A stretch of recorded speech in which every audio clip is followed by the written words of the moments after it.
سورۃ الانفطار مکی ہے، ہجرت سے پہلے اس کا نزول ہوا۔ قرآن پاک کی ترتیب کے اعتبار سے اس کا نمبر 82 ہے، 82، اور نزول کے اعتبار سے بھی اس کا نمبر 82 ہے۔ اس میں 19 آیتیں اور 1 رکوع ہے۔ اس سورہ مبارکہ میں آسمان کے پھٹنے کا ذکر ہے۔ انفطار کے معنی ہے پھٹنا۔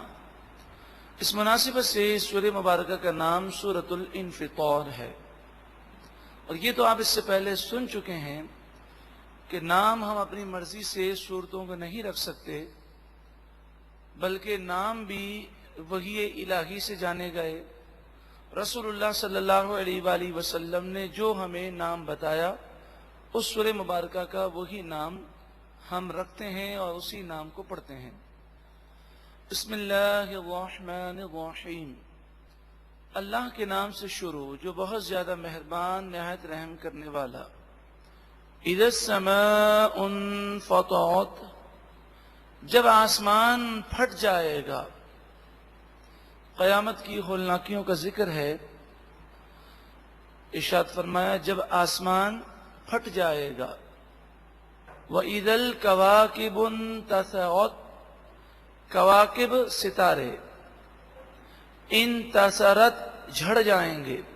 وَإِذَا الْكَوَاكِبُ انتَثَرَتْ، اور جب ستارے جھڑ کر گر جائیں گے۔ بحار کے معنی سمندر، دریا۔ فجرت بہا دیے جائیں گے۔ وَإِذَا الْبِحَارُ فُجِّرَتْ، اور جب سمندر بہا دیے جائیں گے۔ جیسے گلاس میں پانی ہو اور گلاس خالی کرنا ہو تو گلاس سے ہم پانی کو بہا دیتے ہیں، اس طرح جب قیامت واقع ہوگی تو سمندروں کے پانی کو بہا دیا جائے گا اور وہ فنا کی طرف چلے جائیں گے۔ وَإِذَا الْقُبُورُ بُعْثِرَتْ، اور جب قبریں کریدی جائیں گی، کھولی جائیں گی اور ان سے مردے نکالے جائیں گے۔ بعثرت، کریدی جائیں گی۔ علمت نفس ما قدمت واخرت، ہر جان جان لے گی۔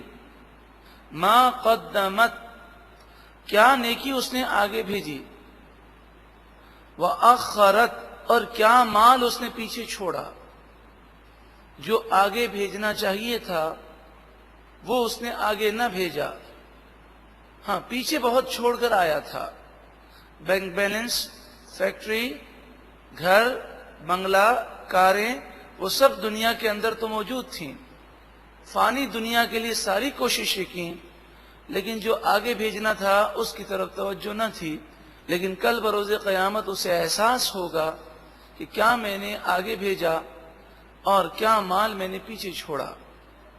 یا ایھا الانسان ما غرک بربک الکریم، ما غر، کس نے دھوکے میں ڈالا۔ اے انسان، رب کریم کے بارے میں تجھے کس نے دھوکے میں ڈالا۔ کیا دنیا کے مال، یا دنیا کی لمبی زندگی، یا دنیا کا عیش و عشرت، یا شیطان، یا نفس، کس چیز نے تجھے دھوکے میں رکھا۔ کیا تو جانتا نہیں ہے وہ رب جو اتنا کریم ہے کہ جس نے تجھے پیدا کیا اور پیدا کرنے کے بعد تیری ساری ضرورت کی نعمتیں تجھے عطا فرمائیں۔ الذی خلقک، وہ ذات جس نے تجھے پیدا کیا۔ فسواک، پھر تجھے ٹھیک بنایا، تیرے اعضاء صحیح اور سلامت پیدا کیے۔ فعدلک، پھر تجھے ہموار کیا، ایک متوازن جسم عطا فرمایا۔ یہ نہیں کہ آنکھ اتنی بڑی کہ عجیب و غریب شکل بن جائے، آنکھ کا وہ شیپ دیا جتنی ضرورت تھی۔ یہ نہیں کہ کان ہو اور ہاتھی جتنے ہوں، ہاتھی کا جسم بڑا ہے تو وہاں پر جو کان اللہ تعالیٰ نے عطا فرمایا وہ بڑے کان بڑے خوبصورت لگتے ہیں، لیکن انسان کے جسم کے مطابق اسے کان دیے گئے۔ آپ دیکھیں انسان اتنا کھاتا پیتا ہے لیکن ہر چیز جسم کے اعضاء میں جو اضافہ ہوتا ہے وہ مناسب اور تناسب کے اعتبار سے ہے. یہ نہیں کہ زیادہ کھانے سے اس کا ہاتھ جو ہے 50 گز لمبا ہو جائے یا اس کی ناک جو ہے زمین تک آ جائے.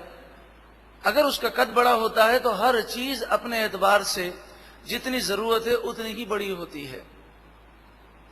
فی ای صورت ما شاء رکبک، تجھے جس شکل میں چاہا رب نے بنا دیا. کسی کو گورا، کسی کو کالا، کسی کی شکل کیسی، کسی کی کیسی. جب پیدا ہونے میں تم اپنی مرضی کے مالک نہیں تو اب زندگی بھی اللہ تعالی کے حکم اور اس کی مرضی کے مطابق گزارو. کلا، ہرگز نہیں. انسان کو ہرگز دھوکے میں نہیں پڑنا چاہیے. بلکہ تمہارا یہ عالم ہے تکذبون بالدین، تم فیصلے کے دن کو جھٹلاتے ہو. وَإِنَّ عَلَيْكُمْ لَحَافِظِينَ، حالانکہ بے شک تم پر نگہبان فرشتے ہیں. کرامن کاتبین، عزت والے فرشتے جو لکھنے والے ہیں، وہ نیکی اور بدی کو لکھ رہے ہیں. مگر پھر بھی تم اللہ رب العالمین نے جو فیصلے کا دن مقرر کیا اسے تم جھٹلاتے ہو. یعلمون ما تفعلون، یہ فرشتے وہ جانتے ہیں جو تم کرتے ہو. اب نیکی اور بدی کے ساتھ زندگی گزارنے والوں کو بتایا جا رہا ہے. اگر نیکیوں بھری زندگی گزارو گے، اللہ اور اس کے رسول کی فرمانبرداری کرو گے، ان الابرار لفی نعیم، بے شک نیکوکار لوگ ضرور نعمتوں میں ہوں گے، جنتوں میں ہوں گے. نہ موت کے وقت انہیں تکالیف ہیں، نہ قبر میں ہیں، نہ میدان قیامت میں ہیں، بلکہ وہ جنت میں جا کر جنت کے مزے حاصل کریں گے. وَإِنَّ الْفُجَّارَ، فجار گناہگار کو کہتے ہیں. وَإِنَّ الْفُجَّارَ، اور بے شک گناہگار لوگ لفی جحیم، ضرور بھڑکتی ہوئی آگ میں ہوں گے. یصلونہا یوم الدین، یہ گناہگار لوگ جہنم میں فیصلے والے دن جائیں گے. وما ہم عنہا بغائبین، اور یہ گناہگار لوگ جہنم سے چھپ نہیں سکیں گے، بچ نہیں سکیں گے.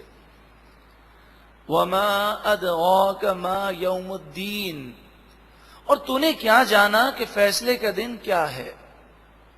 ثم ما ادراک ما یوم الدین، پھر تو نے کیا جانا کہ فیصلے کا دن کیا ہے.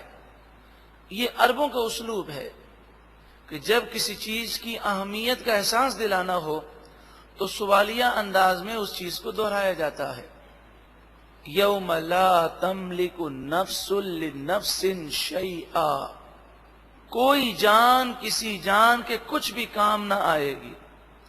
یعنی جس کا خاتمہ کفر پر ہوا اسے کوئی کام نہ آئے گا، کوئی اس کے لیے سفارش نہ کر سکے گا، کوئی اس کے لیے شفاعت نہ کر سکے گا.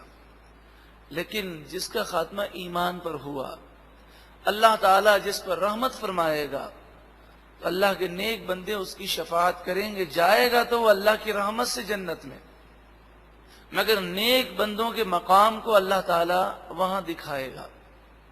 گناہ کرنے والے کو سوچنا چاہیے کہ جہاں تک شفاعت کا تعلق ہے کافروں کی شفاعت نہ کی جائے گی. اگر گناہوں کے سبب ایمان برباد ہو گیا تو پھر کیا ہوگا. وَالْأَمْرُ يَوْمَئِذٍ لِلَّهِ، اس دن تمام معاملات کا اختیار صرف اللہ کو ہے. یوں تو ہر لمحے تمام معاملات کا اختیار اللہ ہی کو ہے، لیکن دنیا کے اندر اللہ تعالیٰ نے ذرائع اور اسباب پیدا کیے. انسان میں بظاہر کچھ طاقتیں ہیں لیکن وہاں پر انسان کی بے بسی کا مکمل اظہار ہوگا. اللہ رب العالمین اس آیت کریمہ ان الابرار لفی نعیم کے مطابق ہمیں نیکیوں بھری زندگی گزارنے اور دنیا اور آخرت کی کامیابی حاصل کرنے کی توفیق عطا فرمائے۔ ایک مرتبہ محبت کے ساتھ درود و سلام پڑھیں۔ اللہم صل علی